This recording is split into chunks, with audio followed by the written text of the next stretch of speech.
The Deng-Gorbachev summit is pushed to the side as demonstrators for democracy take over the streets of Beijing. China's student protest becomes a mass movement. This is the CBS Evening News. Dan Rather reporting from Tiananmen Square in Beijing, China. Good evening. The world's largest public square has now become the scene of the biggest demonstration in the history of communist China. It is Thursday morning here, the dawn of day 6 of a hunger strike for 3,000 students. But the whole character of the protest changed today as scores of organized groups, including workers, poured in to join the rally. At its height, the crowd was estimated at more than 1 million. The protest, the rebellion, once again overshadowed the summit and forced Chinese officials to cancel Gorbachev's scheduled tour of the ancient Forbidden City, adjacent to Tiananmen Square.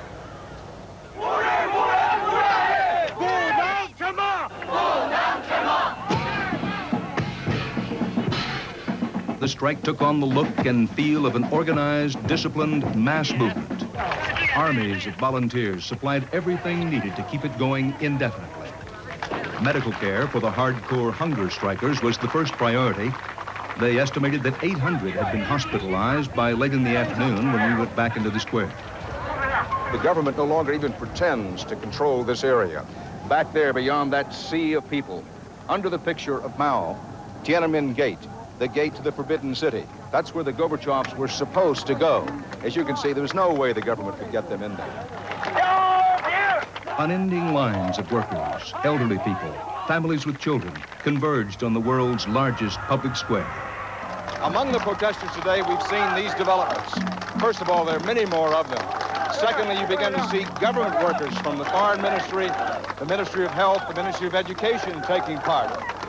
Much more anger, much more talk about replacing high government officials, and much more talk about death. Rising concern about the hardcore of hunger strikers.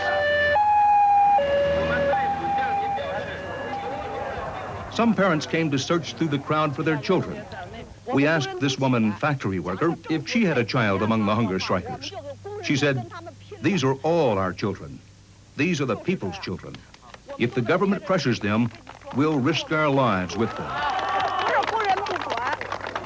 One of the important developments of the day, more and more Chinese coming from outside Beijing, from Henan, from Canton, even from Tibet. Tibet's got a lot of problems with the Chinese. But one man from Tibet who arrived today said, "This may not help us, but it's important for China, and I wanted to be here for it."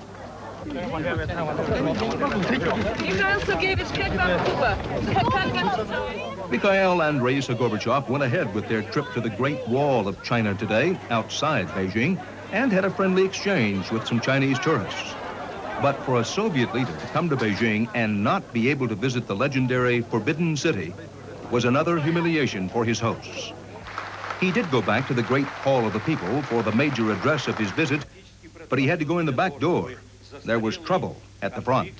An accommodation had been reached between the student leadership and the government for a while that they would keep the demonstration on the far half of Tiananmen Square, away from the Great Hall of the People. Today, the crowd is so large it surged right up to, literally right up to the steps.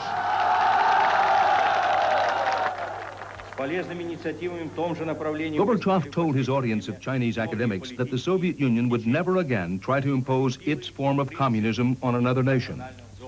Later at a news conference, Gorbachev was asked about the protest. He said he had received greetings from the Chinese students and messages sent to the Soviet embassy. And he said the students praised the changes taking place inside the Soviet Union and added, "I appreciate their position." He said change is painful, but these are the kinds of processes we need to provide socialism with a second wind.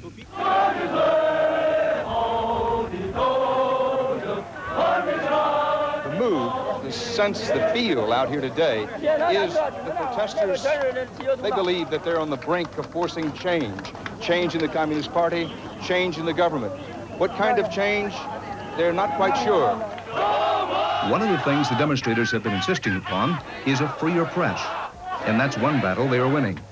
Today they were joined by staff members of government-controlled Chinese television, which 2 weeks ago completely ignored a mass protest. Tonight, for the first time, the evening news in China made the demonstration its lead story, and it included scenes of television staff members among the protesters. Joining me now is Bob Simon, who has been in China for the last several weeks and in the streets for the last few days as this mass movement built. Bob, you've been a lot of places, seen a lot of things as a foreign correspondent. Have you ever seen anything to match this? No, Dan, in fact, I haven't. On the 4th of May here, during the students' demonstration, I knew I'd never seen so many people before, and that was just the beginning. It just keeps on getting bigger. It wasn't just the square, it was everywhere. An outpouring the likes of which had never been seen or imagined in Beijing before, perhaps not anywhere else. More than 1 million. People came from all over in every way. New arrivals were hailed by veterans who'd already been there half an hour. There was a coffin named corruption, a street sign named despair.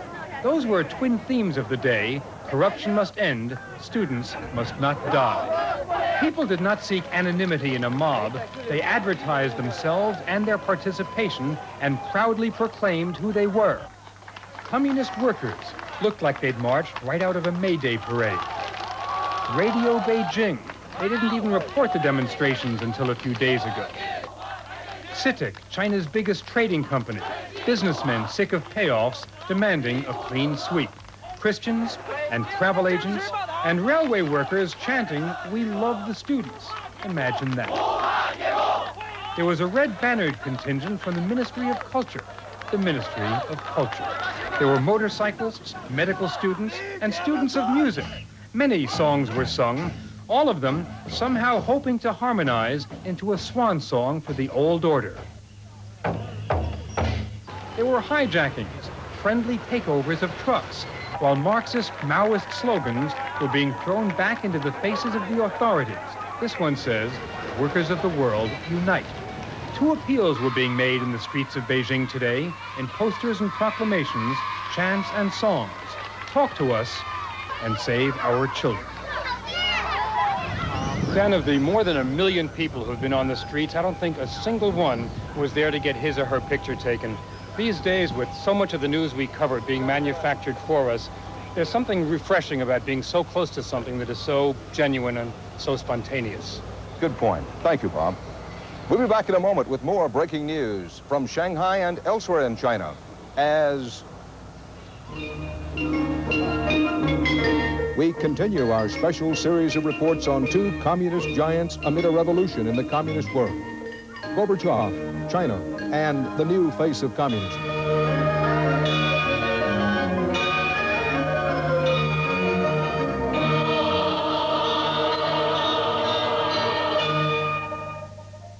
One thing Chinese leaders may be doing is waiting to see if this movement spreads beyond Beijing. And today, it definitely did. People marched and demonstrated in some 25 Chinese cities, in some 21 out of the country's 30 provinces. One of the biggest marches was in Shanghai. CBS News correspondent Bruce Morton is there. The first columns appeared in late morning, winding their way along the Nanjing Road as crowds cheered. The chants were familiar: dialogue, democracy, and support for their fellow students in Beijing. And then they turned the corner, police clearing a path for them now, and marched down the famous Bund along the river where the Western powers ruled a half a century ago. Several thousand marched, no one in the column could say how many, and when they reached the municipal building, several hundred sat down. They joined a group, 124, one of them said, already there. Those were the hunger strikers. So the hunger strike movement has come to Shanghai. The numbers are smaller here than in Tiananmen Square in Beijing, but the emotions are much the same, and so are the reasons, they say, that brought them to this vigil. The fasters say they will stay until their demands are met. Police so far have let them. Mikhail Gorbachev is due here tomorrow, the U.S. Navy on Friday. It could be an interesting week. Bruce Morton, CBS News, Shanghai. Chinese leaders have tried some, but so far they've been unable to come up with any gesture that would stop or even slow down the protests. The student leaders have already brushed off a personal appeal from the leader of the Communist Party, Zhao Ziyang. With me now is our veteran China correspondent, John Shea. And Jack, is there any hope of a peaceful solution here? There is, Dan, if only because the top leaders of the Communist Party now realize they've got to end this before it gets any bigger. What about the possibility that eventually a Deng Xiaoping or a Li Peng, the second man down, will have to go as a result of this? Well, the party is seriously split, and our best Chinese sources tell us that the army has told the government it will not act against the demonstrators unless it's called to put down violent riots.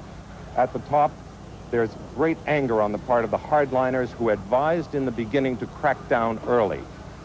They were vigorously opposed by the liberal reformers. And so there is the possibility that this split can turn into, somewhere down the line, a real shakeup at the top.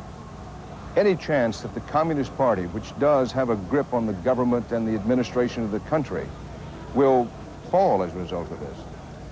Well, the whole legitimization of this government is the support of the intellectuals, and Dan, they've lost that.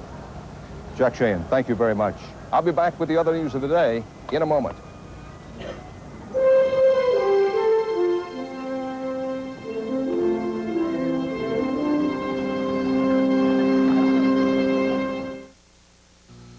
Right now, a trip to your favorite store could mean a trip to Florida or just about anywhere in the USA.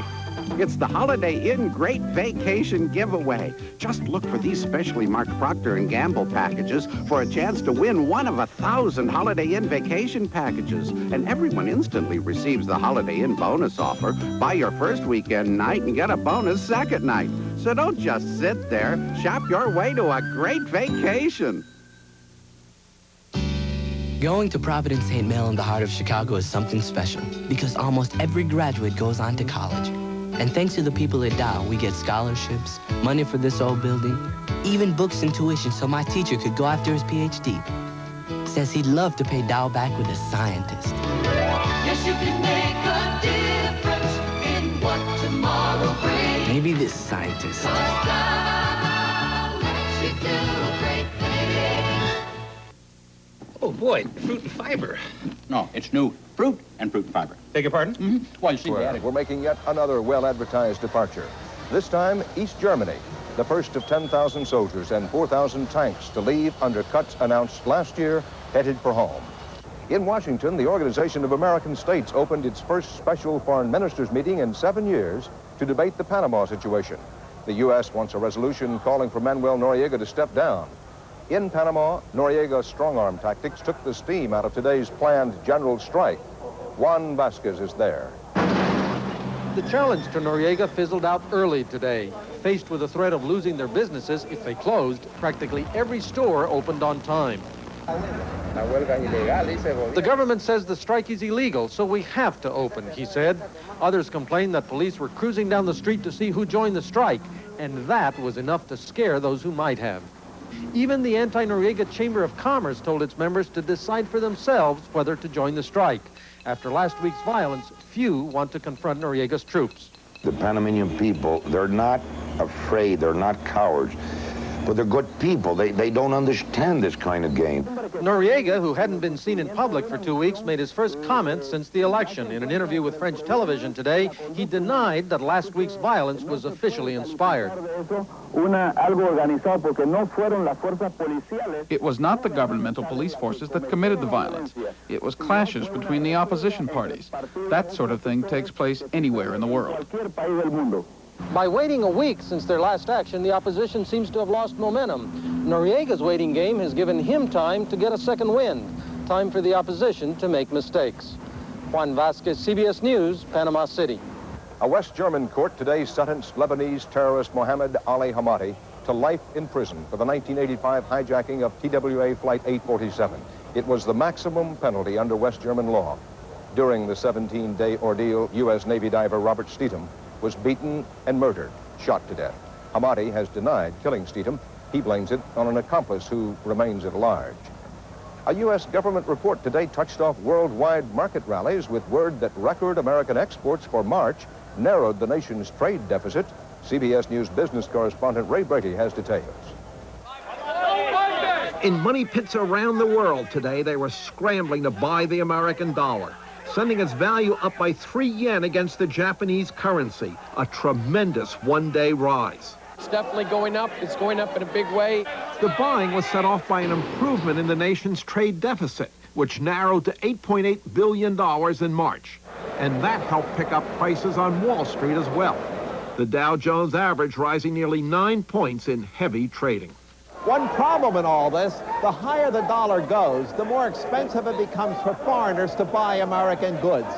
So that this big increase in the dollar could hurt the very trade figures that set off today's big rally. Ray Brady, CBS News, New York. An official at the Dallas-Fort Worth airport today called it the worst thunderstorm I've ever seen, and that was just part of the killer storm system battering Texas. Scott Pelley reports. A third day of violent storms spun tornadoes and turned roadways into riverbeds in central and east Texas. In the Dallas area, at least 2 people drowned. One, a woman in her car, was just beyond the reach of rescuers. The car slipped again. She went over the side and the car submerged. We lost her.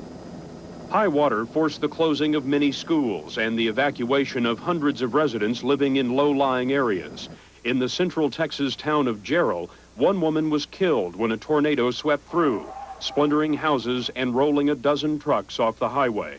With rivers and lakes passing flood stage, the area will be hit with more rain tonight. Scott Pelley, CBS News, Dallas. Ignoring President Bush's veto threat, the U.S. Senate tonight gave final approval to raising the national minimum wage from $3.35 an hour to $4.55 an hour, what would be the first minimum wage increase in 8 years. Mr. Bush has vowed to veto any increase above $4.25. U.S. Transportation Secretary Samuel Skinner today raised fuel economy requirements for 1990 model cars to 27.5 miles per gallon. That's up from 26.5 this year. Skinner cited the need to reduce U.S. dependence on oil imports. Environmental groups had been pushing for this as a way to reduce pollution. Now, in a moment, I'll be back from over there in the Forbidden City, where Gorbachev couldn't go today, with the story of the one big problem that underlies everything else here in China, a population of more than 1 billion, and still counting.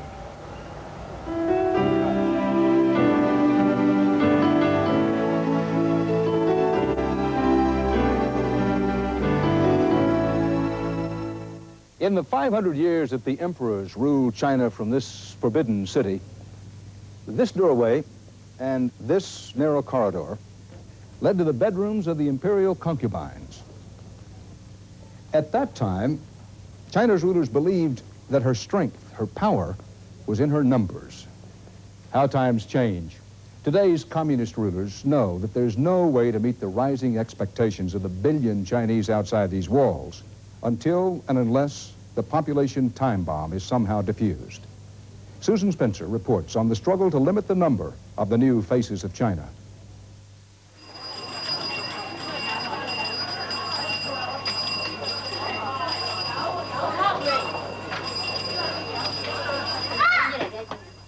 Once a month, Chen Yufeng takes the yellow box around her tiny village in Sichuan province, handing out contraceptives to her neighbors. Sometimes she also has to explain what to do with them.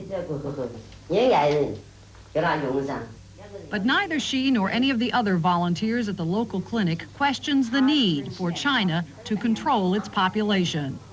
They know it and it affects their lives directly. Because it is just right there, you know, in the kind of housing they have, in the kind of food they have, and so on. What is difficult for them to accept is the one child.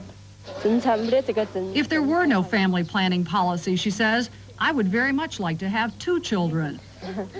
But it is only China's one-child policy that gives this country any hope of meeting its goal of keeping the population down to 1.5 billion by the middle of the next century. Right now, 25 Chinese are added to the total every single minute.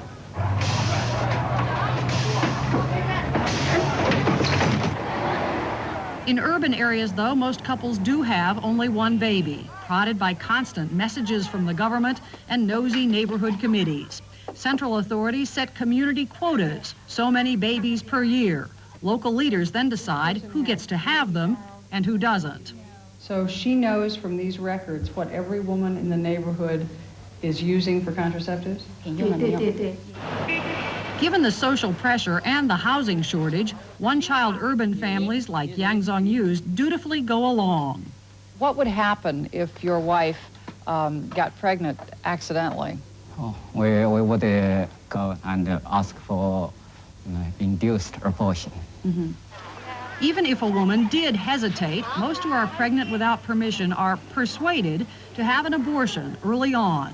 Persuaded by argument, or if necessary, by direct threats, loss of a job or an apartment. But the experts say reports of actual forced abortions are rare today. So when they ask me, is the China family planning program coercive? And I say, well, is the whole of Chinese life coercive? Because this is the way that decisions are made. In the countryside, the decisions are made the same way, but ask the question, how many children do you have? And you're likely to hear, Two. Two? Do many people around here have 2 children? Some. 2, even 3 children. The rural areas grant many exceptions to the one-child rule. There are often harsh fines for having more than one, but wealthy farmers simply pay them. Another pair of hands in the field is worth it. For many peasants, it's also worth it to have a boy. In some areas, having a girl is an accepted reason for a second try.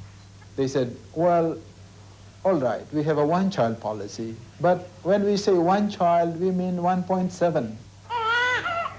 In fact, 9 million babies were born outside the one-child plan last year. Worried officials have warned of food and housing shortages if the one-child policy isn't more strictly enforced. What do you think will happen to China if everybody doesn't go along with this? Oh, terrible, I think. More poverty and maybe disaster.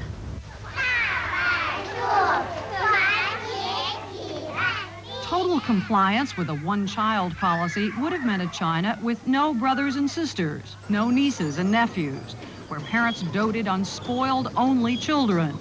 Today, China struggles to even come close to that goal, though its very future may depend on it. Susan Spencer, CBS News, Chengdu, China. From China, that's tonight's CBS Evening News. We'll be here again tomorrow covering the Gorbachev's visit to the cradle of Chinese communism in Shanghai and the still building student turmoil here in Beijing as we examine 2 rapidly changing countries and the changing face of communism. See you tomorrow. Good night. This couldn't wait until tomorrow? Look at this. The world runs on facts. How'd they messenger it so fast? They didn't. And one network was made to run it. This is the original. Look at it. MCI Fax, the world's dedicated fax network, with quality and power you can't get from ordinary phone lines. That's why leading fax manufacturers recommend it. What kind of a machine do they? No. What kind of network? With MCI Fax, it's there already. I may look like older engines, but I'm really a complex 80s kind of guy. I've got onboard computers, programmed fuel injection, all kinds of high-tech systems. And frankly, old Bob, your mechanic down the street, just doesn't understand me. That's why I need Precision Tune. They've got what it takes to diagnose my problems, tap my inner feelings, fix me up, and guarantee it. Now if they can help me get over my fear of the dark. Precision Tune. We do more than fix your car. We guarantee it. April in Paris.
I'm Harry Smith. And I'm Kathleen Sullivan. Tomorrow, live from Beijing, the latest on the massive protests in China. Also, Dusty Springfield, a name and voice from the 60s on CBS This Morning. This is CBS.